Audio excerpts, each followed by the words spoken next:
Esta reseña llega a ustedes gracias al gentil auspicio de nuestros amigos de Mato Games. ¿Se han preguntado dónde adquirir lo último en videojuegos? Bueno, pueden hacerlo claramente en matogames.cl, donde tienen una gran variedad de videojuegos los cuales pueden pagar de forma rápida y segura, además de contar con envíos a todo Chile en menos de 24 horas. Ahora mismo tienen una preventa con unidades limitadas y de colección de vinilos del Silent Hill y de Metal Gear. De hecho, yo ya reservé un par. Además, se pueden conseguir los mejores juegos de este año para Navidad. Silent Hill 2, Dragon Ball Sparkling Zero, Astro Bot de Play 5 que ganó Juego del Año, Dragon Age, Wukong, entre otros. No olviden de seguir además a la gente de Mato Games en Facebook, Instagram y TikTok y compren a través de su nuevo sitio web matogames.cl.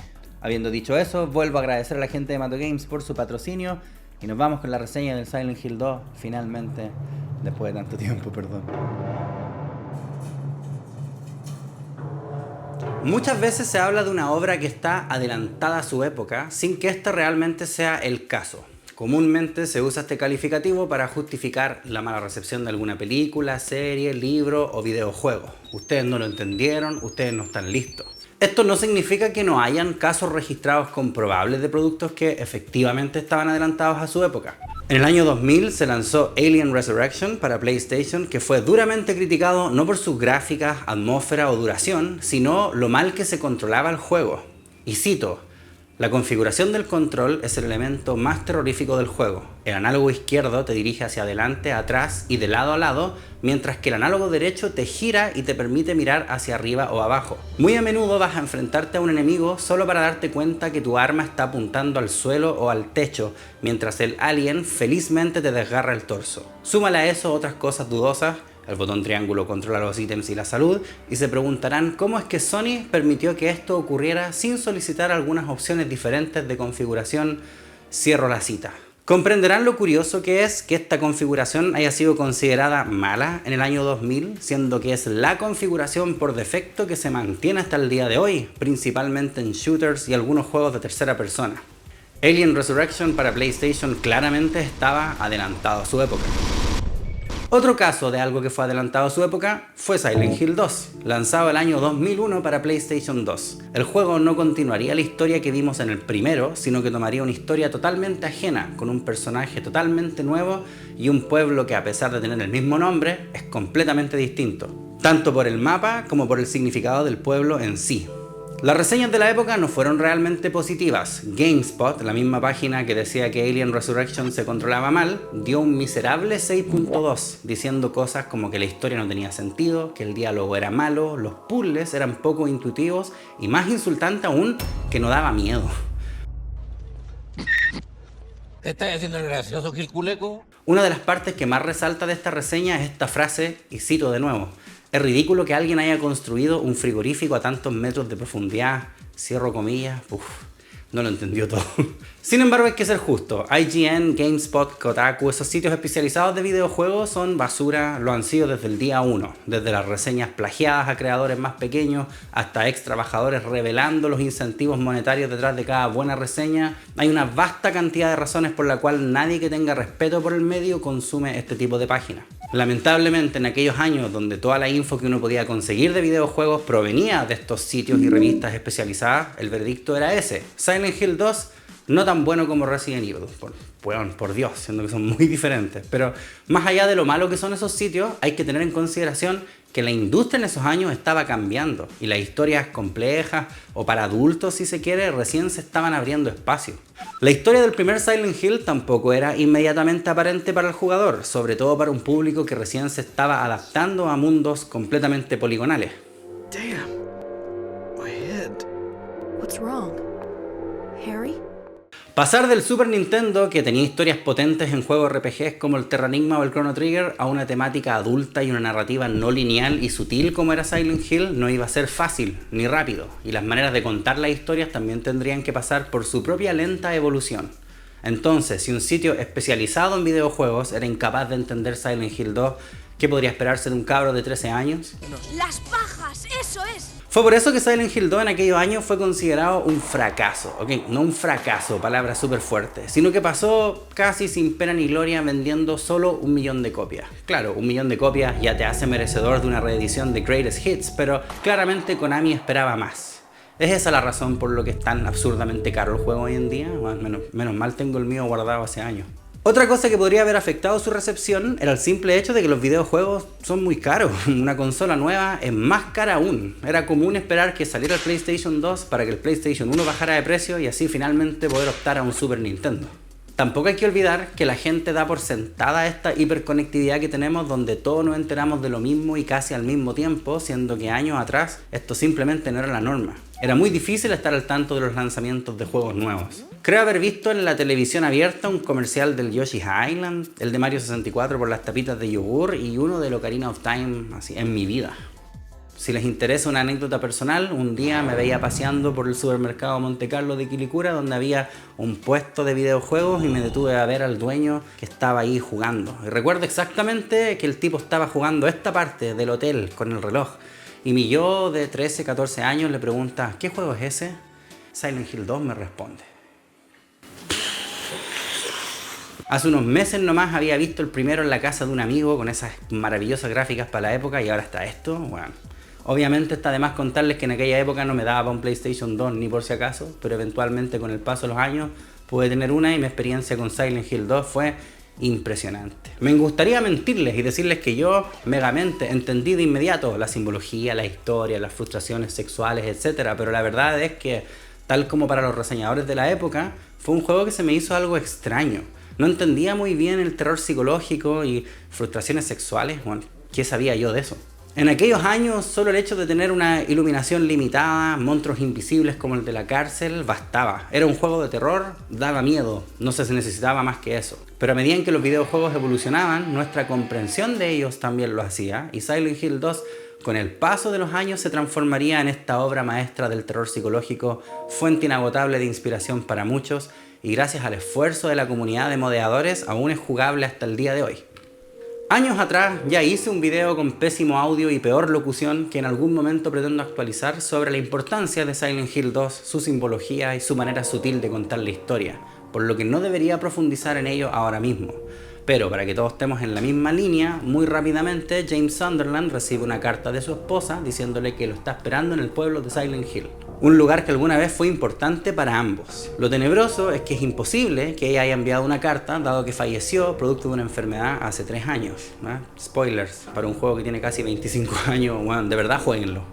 Si no tienen cómo hacerlo, y además el juego es más caro que la mierda, pueden googlear Silent Hill 2 Complete Edition, y bueno, si un abuelo como yo pudo instalarlo, de más que ustedes también, y no es obligación usar controles tanque, así que no quiero esa excusa barata. Oh, qué raro igual.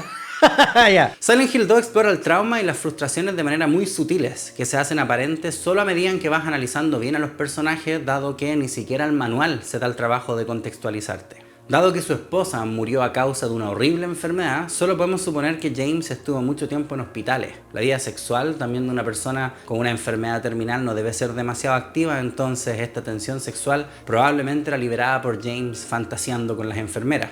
Por eso también todos los enemigos de Silent Hill 2 son tan femeninos. Hay un monstruo que literalmente se compone de 2 pares de piernas, evidenciando una percepción algo machista de la mujer. Y hay otro que pareciera que ataca con una vagina, además de las enfermeras que ya hablamos.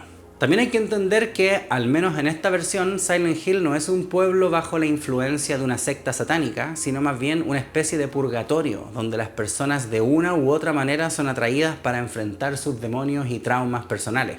Por lo mismo, se infiere que no todas las personas ven lo mismo que ve James. Esto explicaría por qué Laura no parece verse afectada por el entorno que la rodea, Angela parece estar tan extrañada de que James esté perdido, y Eddie parece estar simplemente loco.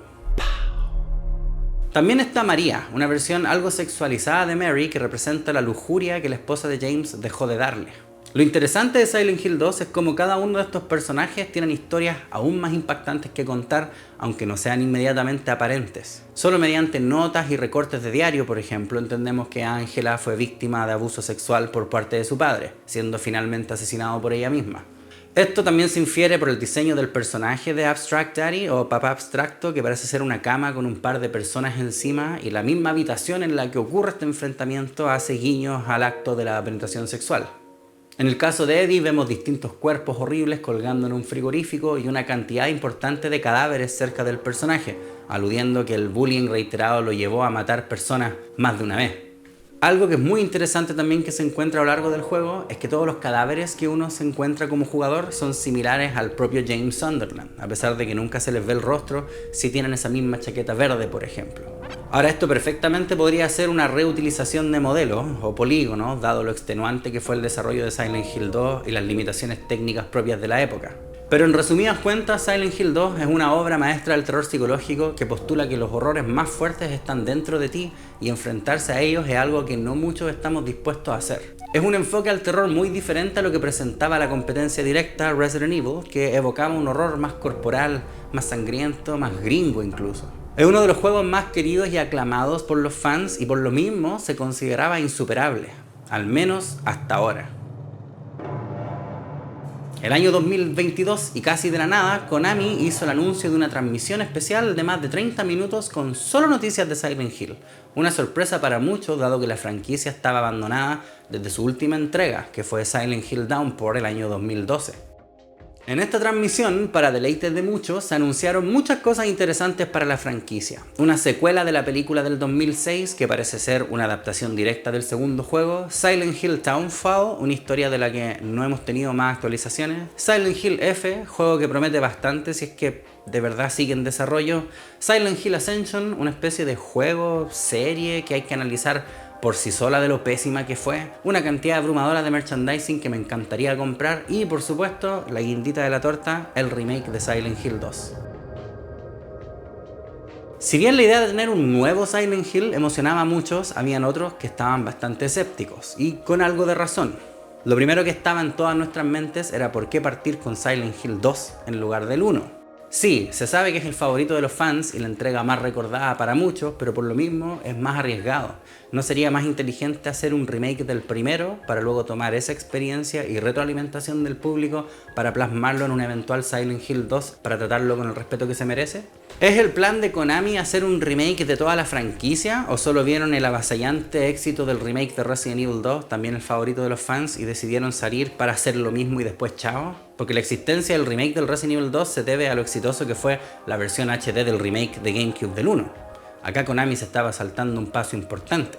Y otra cosa que no terminaba por convencer a los fans era cómo Konami estaba volviendo a cometer los mismos errores del pasado. Si bien los primeros 4 juegos de la franquicia fueron desarrollados en Japón, las siguientes 4 entregas fueron desarrolladas por estudios externos. Estudios que muchas veces ni siquiera tenían mucha experiencia en la industria. Vatra Games, por ejemplo, el estudio checo que desarrolló Silent Hill Downpour, bueno, solo había desarrollado un juego antes que ese, y era un hack and slash, así ni siquiera era de terror. Double Helix, un estudio recién fundado, se adjudicó la licencia de Silent Hill Homecoming, y Silent Hill Shattered Memories comenzó siendo un juego exclusivo para Nintendo Wii, una consola más family friendly y con menos potencia que la competencia. Estas decisiones daban a entender que Konami no tenía estima o respeto suficiente por su franquicia y se la entregaba a quien fuera. Y cuando se supo que el remake de Silent Hill 2 estaría a cargo de Bloober Team, para muchos fue evidencia de que esta falta de apreciación seguía estando presente. Porque Bloober Team, una productora en ese entonces independiente casi, no era la favorita de la gente. Ahora, esto que estoy diciendo son cosas que he recopilado de internet nada más, así que tomen esta información con la cautela que se merece. Porque incluso para mí fue sorpresa que Bloober Team sea considerado como cringe por tantas personas, porque nunca tuve esa percepción de ellos, quizás por mera ignorancia. El juego de la Bruja Blair, igual, lo encontré piola, salvo por algunas cosas, pero igual yo estoy tremendamente sesgado hacia todo lo que tenga que ver con la Bruja Blair porque es una de mis películas favoritas del género. El resto de los productos desarrollados por Bloober Team, sinceramente, no he jugado ninguno. He escuchado nada más que pestes sobre The Medium, a pesar de la súper buena calificación que tiene en Steam. Y Layers of Fear, un juego que no conocía, ahora al verlo pareciera ser que me gustaría harto, pero no lo he jugado todavía. Los otros juegos, ni siquiera de nombre los cacho. Así que ahí ustedes quizás puedan iluminarme en los comentarios, pero en particular nunca entendí el odio que recibe Bloober Team por existir. Por si esto fuera poco, luego vino Silent Hill The Short Message, cuya recepción parecía confirmar que Konami estaba tomando, de nuevo, solo malas decisiones. The Short Message es un juego corto, como dice el nombre, cuyo propósito era como una demo técnica, no sé. Yo en particular lo disfruté por lo que era, un juego de un par de horas, con algunos momentos interesantes, pero lejos de ser algo que volvería a jugar o experimentar o recomendar. Ni siquiera algo que tuviera mucho sentido con Silent Hill como yo lo conozco. Pero era gratis, así que... Masahiro Ito, quien ha trabajado en la franquicia por décadas, dijo que los temas principales del videojuego eran la descripción de la vida, el ciberbullying y las redes sociales, cosas que podrían resonar con las generaciones más jóvenes que están expuestas a redes sociales todo el día, y precisamente por eso es un juego que no me encantó, no soy el público objetivo. Pero como este fue el primer acercamiento a Silent Hill que tuvimos en 14 años, para muchos fue considerado inaceptable. De alguna manera probaba la idea de que Konami no tenía idea qué hacer con la franquicia y se la estaba dando a quien fuera. O sea, primero le confían el remake del juego más querido por la franquicia a un estudio externo y después me salen con este juego para cabros chicos. Aquí no acaba todo, que después vendría el primer tráiler donde mostraban el combate y ustedes, usuarios de internet, se imaginan o recuerdan lo que pasó. Por un lado, gente puteando que había demasiado combate, que era un clon del Resident 4, que la Ángela estaba fea, que las animaciones estaban tiesas. Y por otro lado, los salvadores del mundo, ¿cierto? Diciendo que, Juan, alégrate por todo producto que venga, vos, callado y paga tus 70 lucas, maldito hater. Diciendo que la gente escéptica solo estaba enojada porque la Ángela ahora no era atractiva. ¿Qué, güey? ¿Qué? ¿Cómo? Juan, nunca lo fue. ¿Están proyectando, gente? En lo personal tampoco me impresionó demasiado el tráiler, aunque nunca al nivel de putearlo porque es un tráiler, pues anticipado, no el producto final. Estoy de acuerdo que los modelos de este primer tráiler sí estaban feos, no solo el de la Ángela, ¿eh? No feo en el sentido de, puta, ya no podré hacerme una paja con estos personajes, sino que los modelos estaban feos, desproporcionados. De hecho, los mismos desarrolladores deben haber estado de acuerdo, porque los personajes finales lucen súper distintos a como se veían en ese primer tráiler. Aún así, no iba a faltar la minoría ruidosa de gente sin problemas reales en la vida puteando porque sí, de todas maneras. No sé si alguno de ustedes estuvo en un grupo de Facebook que se llama Silent Hill Hog Posting. Bueno, espero que no, porque bueno, qué basura más tóxica era esa. Todos los días eran miles y miles de posts, no miles, diciendo lo horrendo que era el juego, lo repugnante que era Bloober, lo atroz que era Konami, que no le iban a comprar ni cagando, y cualquiera que fuera a ser tan estúpido de darle la oportunidad siquiera merecía la pena de muerte. Bueno, ese grupo ya no existe. ¿Por qué será? Teniendo todo este contexto, lo importante ahora es saber cómo resultó el juego de verdad. ¿Las reacciones negativas tenían fundamento o solo era la representación de un porcentaje del fandom siendo más tóxico que la mierda?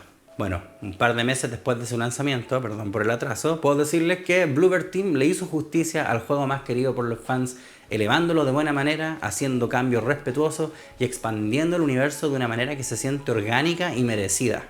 De más está decir que es un juego que considero súper recomendable. Si quieren esperar que baje de precio, lo entiendo, porque bueno, está todo carísimo, pero de verdad no se pierdan la oportunidad de vivir esta experiencia, ya sea si eres fan de la saga, tuviste algún acercamiento a las gárgolas asesinas cuando chico, o si te gustan los videojuegos en general. Así que este es el aviso de spoilers.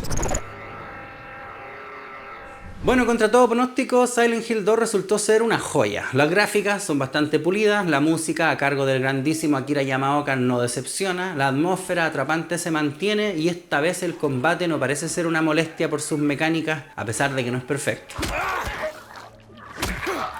Sí debo decir que este juego te va a impactar de una manera diferente si es primera vez que te acercas a la franquicia o si creciste jugando el original. En lo personal me fue impresionante ver este mundo que había experimentado en PlayStation 2 con este nivel de detalle. Me pasó cuando vi Midgar por primera vez en el remake de Final Fantasy VII o la estación de policía en Raccoon City en el remake del 2, pero nunca nada como esto. Pasar por los lugares familiares reimaginados y maravillarte con los lugares nuevos son una experiencia reservada solo para aquellos que tuvimos la fortuna de crecer con Silent Hill cuando era una franquicia respetable. La manera en que han expandido el mundo también se siente orgánica y menos videojueguil, si es que esa palabra existe. Los lugares nuevos por los que pasamos nos dan una mirada más íntima a Silent Hill, que ahora se siente como el pueblo turístico que alguna vez fue, y en ningún momento se siente como un relleno innecesario.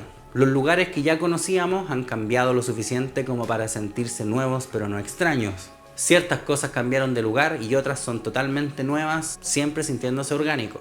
Lo mismo pasa con los puzzles, lejos mi parte favorita de los juegos de esta índole. Si bien hay algunos bien simplones que consisten en mirar a tu alrededor y anotar unos números, hay unos nuevos que requieren un poco más de seso. Y siempre se agradece ese sentimiento de ¡ajá! Que te dejan los puzzles. Los puzzles antiguos están, pero rediseñados de una manera que reconoce al original, como este de las monedas, pero que además lo cambia lo suficiente como para que no sientas que es una respuesta que ya te sabes hace años. Lo interesante de estos puzzles es que además mejoran mucho el ritmo del juego.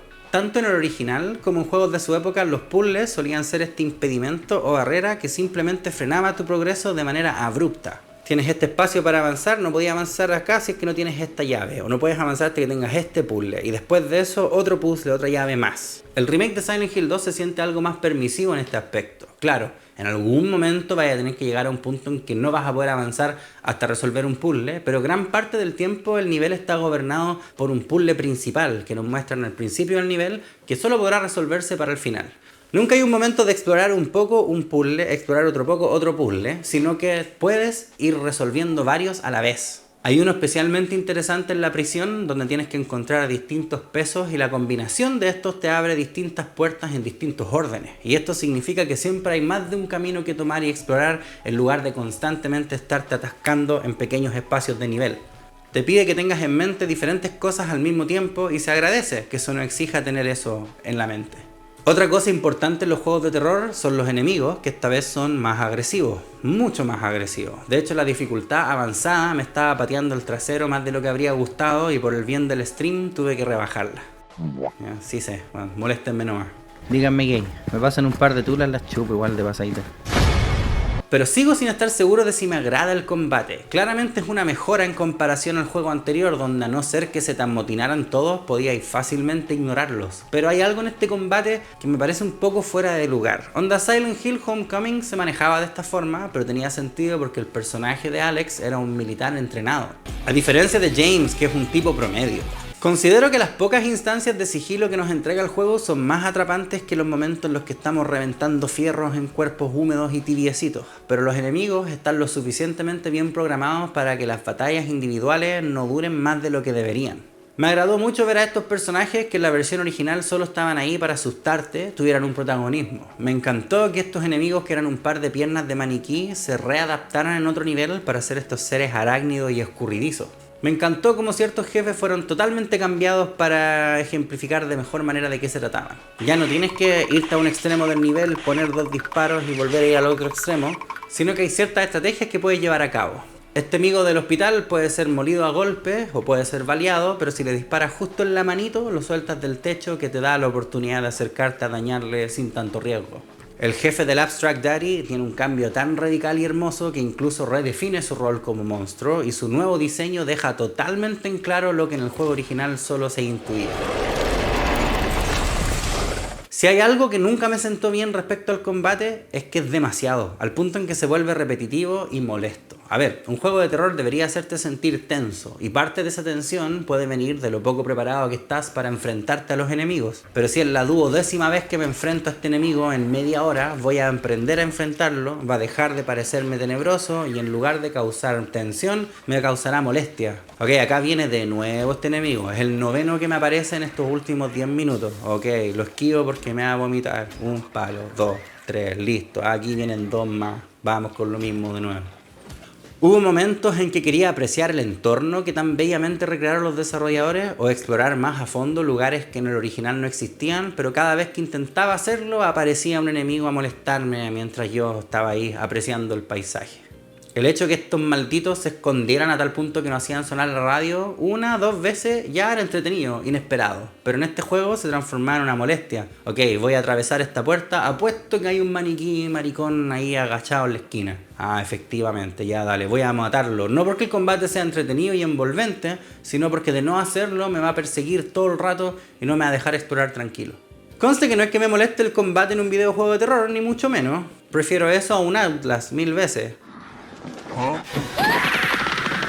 Claramente es una mejora en lo que respecta al original, pero siento que se excedieron con la cantidad de enemigos. De nuevo, están tirando por la borda la antigua regla de que menos es más. Pyramid Head, que esta vez tiene un par de batallas y apariciones nuevas, también fue desaprovechado, siento. Me da un poco de pena que todas sus intervenciones sean predefinidas, cuando ahora existía la oportunidad de que hubiese tenido un rol de Pursuer, como un Nemesis o un Mr. X. Bueno, quizás no al nivel de Nemesis, porque claro, ya es otro tipo de juego. Pero dado que es el verdugo que va a enjuiciar a James, quizás habría sido interesante verlo en un rol más activo que el de un mero observador. Asumo que como el personaje viene a representar la culpa de James, tiene que funcionar como tal. Asumo que James vive con culpa, pero a veces esa culpa está más presente o pesa más que otra.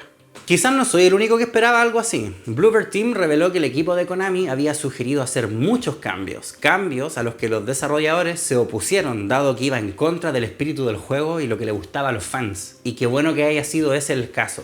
Lo que sí encuentro grave es que hayan decidido mantener a los bichos, loco, ¿por qué hicieron eso? No daban miedo en el anterior, tampoco dan miedo ahora, ni siquiera hacen tanto daño por lo que son una molestia, bueno, más que otra cosa. Y es algo que fácilmente podrían haber eliminado, bueno, no creo que algún fan se habría molestado. Oh, sacaron los bichos, bueno, progres culiados, arruinaron todo. Bueno, quizá en el grupo de Fog Posting se habría pasado. Sobre la música no puedo decir nada malo, es Akira Yamaoka haciendo lo que sabe hacer bien. Todas las canciones originales están aquí con leves cambios que las hacen sonar actualizadas y el theme of Laura también lo está y lo siento, la original es mejor, siempre lo va a ser. Algo que ha sido fuente de debate también es la historia y qué ocurre con el universo de Silent Hill ahora que existe este remake, pero no de los anteriores. ¿Acaso esos juegos ya no existen? ¿Es este un reboot que elimina todo lo que vino anteriormente y esta es la versión definitiva? Bueno, la respuesta a ello es bien interesante. Me llama la atención el enfoque que están tomando algunas empresas de hacer un remake, pero a la vez reconocer que se está haciendo uno, tomando en consideración lo que podría afectar al canon. Los remakes del Final Fantasy VII, por ejemplo, reconocen la historia original de Final Fantasy VII, pero ese es como otro universo, dijo Nomura, y esta viene siendo una oportunidad de poder cambiar el destino. Ya, Silent Hill 2 de alguna manera no elimina lo que ocurrió en el original, sino que lo reconoce e incluso lo referencia. De la misma manera, los personajes reconocen que algo está ocurriendo con James a pesar de que ellos no puedan verlo. María, por ejemplo, le pregunta a James qué ocurre cuando estamos viendo ese cuadro rojo sobre el auto del motel. Nosotros, los jugadores, sabemos que estamos guardando la partida, pero para María, James está ahí netamente observando la nada. James? Is everything alright? Claro, te mira así como, ¿qué está haciendo este weón? Esto es curioso porque el uso del metalenguaje en una obra tiende a sacarte de la experiencia, recordarte que estáis viendo una película, jugando un juego.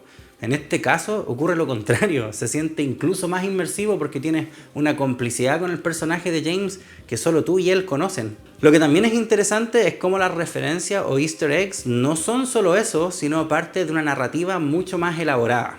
Hay cosas que funcionan solo como referencia, claro, el vestido original de María, el cartel de Silent Hill Ranch con Comic Sans ahí escondido, el gorro del Douglas en la habitación del motel, la foto del Walter Sullivan, los lentes de la Sybil, el anillo de matrimonio de James en el bar, ok. Otras referencias, sin embargo, contextualizan la historia de mejor manera. Existen unas fotografías que uno encuentra en el juego que parecen ser aleatorias. Es una foto con una frase y un número atrás. Bueno, un usuario descubrió el acertijo que había detrás de esto. Lo que hay que hacer es contar los objetos que están presentes en la foto, digamos estas 4 quemaduras, y ese número 4 vendría siendo la letra que hay que elegir del texto. Y el número detrás de cada foto es el orden en que deben leerse dichas letras. Lo que da el mensaje de has estado aquí por 2 décadas. Esto fue confirmado por uno de los desarrolladores incluso, y es prueba de que la historia de Silent Hill 2 es un bucle eterno. Se confirma que James efectivamente asesinó a su esposa y acto seguido de eso se disoció, llevando el cadáver de su mujer en el asiento trasero, y su condena es repetir este ciclo de búsqueda y aceptación por la eternidad. Esto efectivamente prueba que no todo es simple referencia. Eso significa que ese efecto de VHS donde solían estar los puzzles en el juego original ocurren porque efectivamente otra versión de James sí resolvió ese puzzle. Otro de los bucles que el personaje lleva haciendo por 20 años. Y estos cadáveres de James esparcidos por la ciudad quizá ya no son una manera de respetar las limitaciones técnicas del juego original, sino que son las veces que el personaje estuvo atrapado en este bucle y murió solo para después volver a spawnearse ahí en el baño y comenzar todo de nuevo. Por eso el final OVNI, un final secreto y de chiste, muestra al James Sunderland del Silent Hill 2 original, porque en uno de esos tantos bucles al parecer fue raptado por los extraterrestres. Por eso también hay distintos finales. Insisto, es metalenguaje, ¿eh? Un juego es una historia y cada vez que vuelves a jugar y terminar el mismo juego lo haces, pero nunca de manera idéntica a la anterior. Por lo que se podría decir que una nueva versión del personaje está condenado a repetir ese mismo ciclo confinado en este pequeño DVD de 4 GB y medio. Pero curiosamente, más que sacarte de la experiencia y de recordarte que estás efectivamente usando una pieza de plástico para controlar a un personaje digital, te hace sentir más inmerso en la historia. Tienes a este personaje condenado a repetir la misma triste y traumante historia las veces en que tú, por diversión, decidas hacerlo. Y ese es su castigo. Ahora, ¿es esto canónico? ¿No lo es? ¿Te gusta esa idea? ¿Te da lo mismo? Una conversación que se puede dar sin ninguna respuesta universalmente aceptada. La misma idea de que Silent Hill es un purgatorio donde ciertos personajes son llamados para hacer penitencia por sus crímenes tampoco es una constante en la franquicia, sino una de las tantas interpretaciones del pueblo. El primer Silent Hill junto con el tercero hablan de una secta que quiere revivir a un dios del inframundo y las transformaciones y monstruosidades que habitan el pueblo son manifestaciones de la psiquis de Alessa, una niña que fue sacrificada para darle vida a este nuevo Lucifer. Silent Hill 4 y Homecoming ni siquiera transcurren en Silent Hill para empezar. Pasa que es súper fácil envolverse por la atmósfera y la simbología del juego y por lo mismo cada uno tendrá una apreciación distinta. Sí podemos decir que el remake es mucho más directo en comparación al original, que era mucho más sutil, al punto de ser poco claro. Acá el padre de Ángela destrozando su hogar de manera literal por sus actos, las teles encendidas que probablemente reflejaban un comportamiento recurrente del alcohólico papá de Ángela y cargar con la espada de Pyramid Head, ya, esas son demostraciones súper evidentes de lo que el juego quiere comunicar. Y la verdad no siento que esté mal que se rompa un poco de sutileza. De hecho, uno de los momentos más potentes del remake es cuando James reconoce que fue él quien asesinó a Mary y ahora los enemigos se arrancan de ti. Bueno, qué momento más maravilloso. De la misma manera, es interesante escuchar las opiniones o teorías que los jugadores han ido captando a medida en que van empapándose de la historia, o reviviendo el bucle una vez más. Al parecer todo el mundo que ve Eddie, por ejemplo, es uno igual de frío que el frigorífico en el que después nos enfrentamos a él, porque siempre que vemos a Eddie le sale este vaho de la boca a pesar de que otros personajes que están con él no expelen lo mismo. En lo personal no siento que sea necesario darle una explicación o justificación a la existencia del remake. Antiguamente uno veía Batman y después veía y otro Batman y después veía y otro Batman más incluso y era otro Batman nomás. No necesitábamos saber qué Batman era este, qué le pasó al anterior, a qué multiverso pertenece, porque uno entiende. Es otra versión nomás, listo. Claro, ahora resulta que Tobey Maguire y Andrew Garfield eran Spider-Man en otros universos, pero sin esa película igual entiendo que hay un actor haciendo de Spider-Man y después hubo otro. ¿Es necesario hacerse esa pregunta para todo, entonces? ¿Qué pasa entonces con la historia original del Resident Evil 2, dado que existe el remake del Resident Evil 2? ¿Es la original la canónica o es la nueva? ¿O me van a revelar que el 2 remake era una simulación de Umbrella o alguna tontera así? Siento que no es necesario, a nadie le importa, pero Silent Hill 2 de alguna manera nos da esta explicación que nadie pidió y en lugar de parecer forzado o absurdo, incluso es más terrorífico. Y eso no es algo fácil de lograr. Es innecesario, claro, pero tampoco es molesto, sino bien inteligente y profundo. Bueno, aprende, Neil Druckmann, aprende.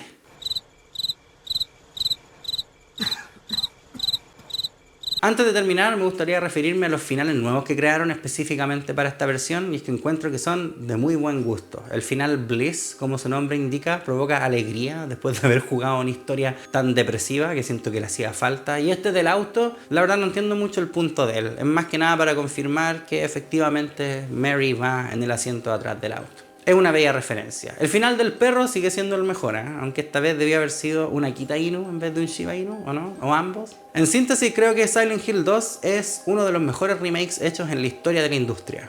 Este, junto con el remake de GameCube del Resident Evil, evidencian cómo se debe hacer un remake y por qué. Lo que no me gustó del juego, el exceso de combate, es una falla mínima, una piedrita en el zapato para la experiencia total que da este juego. Tengo que aplaudir mucho a Bloober Team, que supieron exactamente cuándo ser fieles a sus valores y cuándo ceder a las exigencias de Konami, y se nota que es un producto hecho por personas que de verdad aman y entienden qué es lo que hace la franquicia de Silent Hill tan querida por nosotros los fans. Existe una versión de Xbox de Silent Hill 2 llamada Restless Dreams, que incluye un prólogo de María en una mansión que dura 30 minutos, y eso no está presente en este remake. Mi pregunta es, ¿irán a hacerlo más adelante? ¿Será un DLC pagado, imagino? Pero debería ser mucho más largo en ese caso que el prólogo que tuvimos en Xbox. No sé. Dicen que en octubre del 2025 se acaba el contrato de exclusividad con PlayStation, así que quizás de manera poética se va a lanzar para Xbox junto con este DLC. No lo sabemos, el tiempo lo dirá. Lo que yo voy a estar expectante a todo lo que venga de la franquicia, que finalmente podemos decir está de vuelta. Ahí nomás, ahí termina, no le pongáis el outro. Chao. Chao nomás con la wea. Chao, chao, chao.